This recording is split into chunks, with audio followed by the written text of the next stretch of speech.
Hello बच्चों। आज हम लोग गुलमोहर क्लास 6 का एक पोयम पास्ट प्रेजेंट फ्यूचर पढ़ने जा रहे हैं, जिसको किसने लिखा है? एमिली ब्रोंटे ने। एमिली ब्रोंटे एक इंग्लिश राइटर है और जिन्होंने अपने पोयम्स को अपनी बहनों के साथ भी पब्लिश किया है।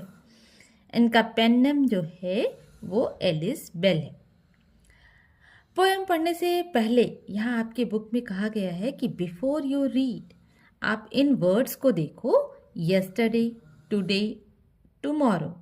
ये वर्ड को सुनने से आपको कैसा लग रहा है? यस्टरडे, टुडे, टुमारो, कैसे पिक्चर्स आपके मन में आ रहे हैं?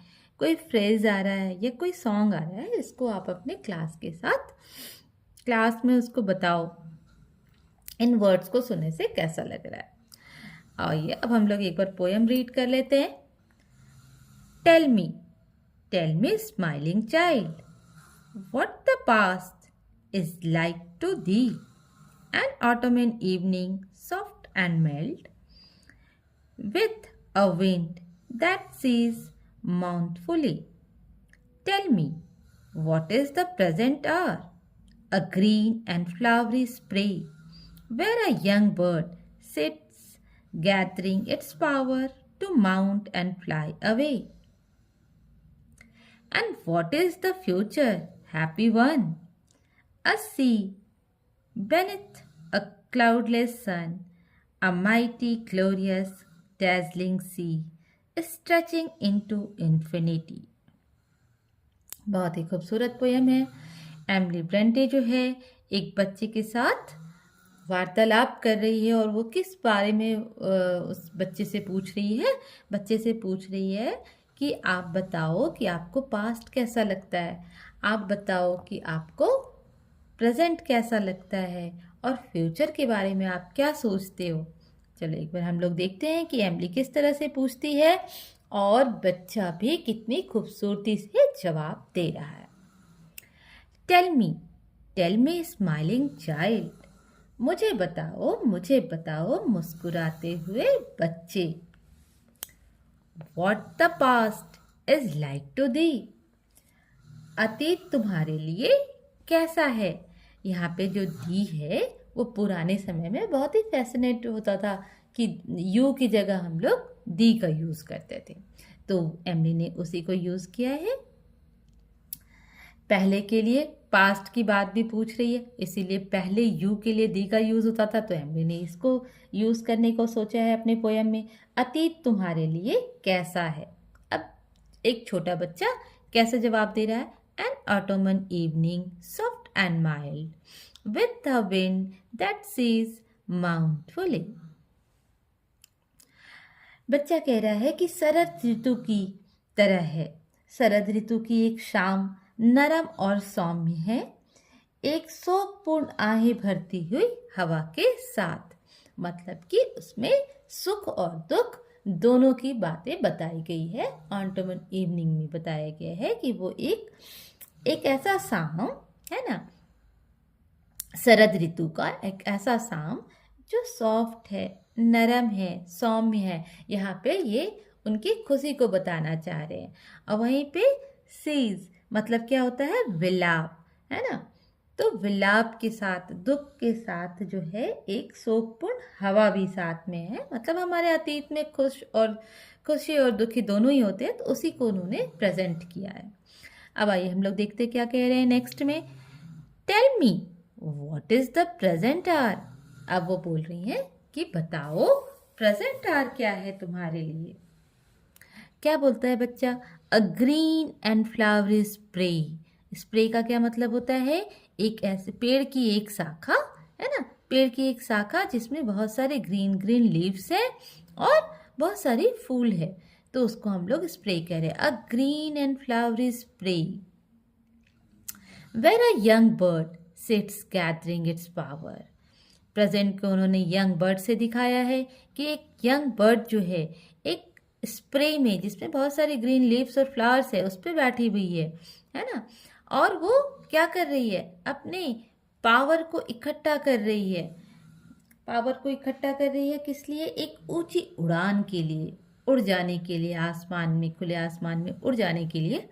तो यहाँ पे उन्होंने प्रेजेंट को दिखाया है कि हम अपनी पूरी शक्ति के साथ, पूरी ताकत के साथ अपनी प्रेजेंट को कैसे हम अपने पूरे प्रेजेंट में अपनी मेहनत करते हैं, उस चीज़ को उन्होंने यंग बर्ड के द्वारा दिखाया गया। अब आते हैं हम लोग लास्ट पैराग्राफ, जिसमें एमली ने कहा है, and what is the future happy one. Happy one किसको कह रही है? चाइल्ड को कह रही है कि अब तुम फ्यूचर के बारे में क्या सोच रहे हो। पास्ट के बारे में तो आपने बता दिया कि दुख और सुख दोनों हैं। प्रेजेंट के बारे में आपने बता दिया कि एक यंग बर्ड जो है वो इकट्ठा कर रही है अपने पावर को एक ऊंची उड़ान के लिए। तो फ्यूचर के बारे में तुम क्या सोचते हो?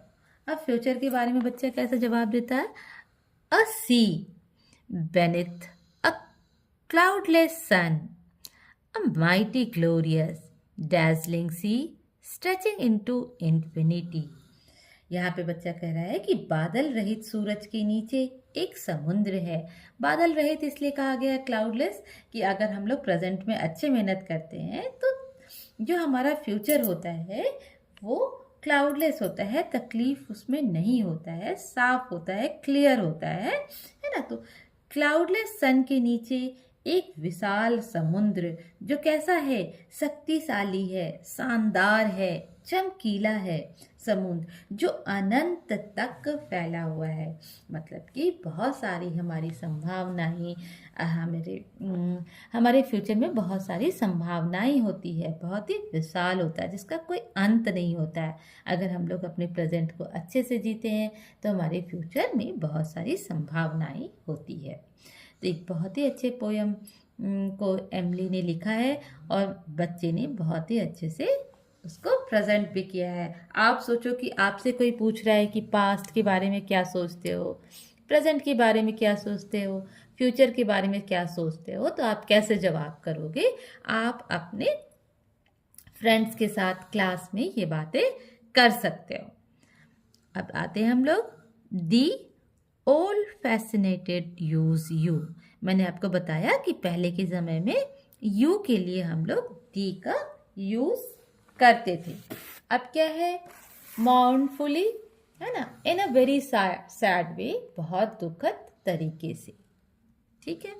अब है spray, a small branch of a tree with a leave and flowers, है ना।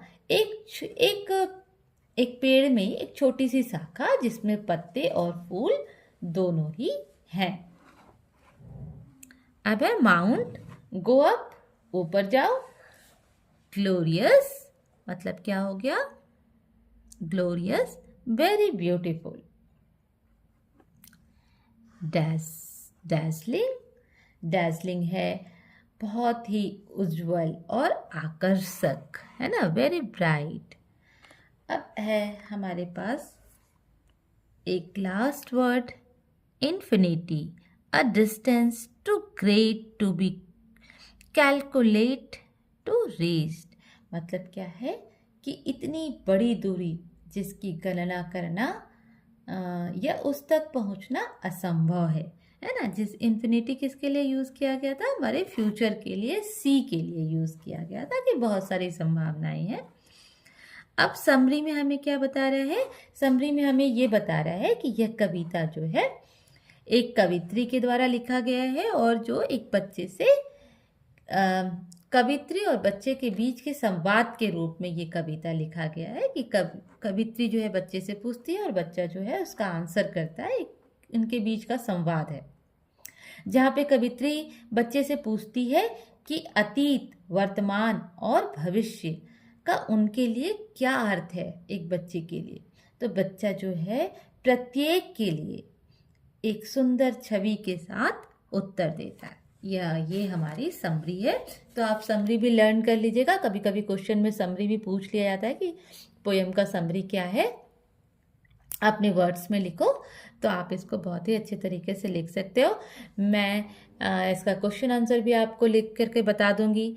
और ये मेरा फर्स्ट वीडियो है, तो प्लीज़ लाइक और शेयर करने में बच्चों कंजूसी नहीं करना।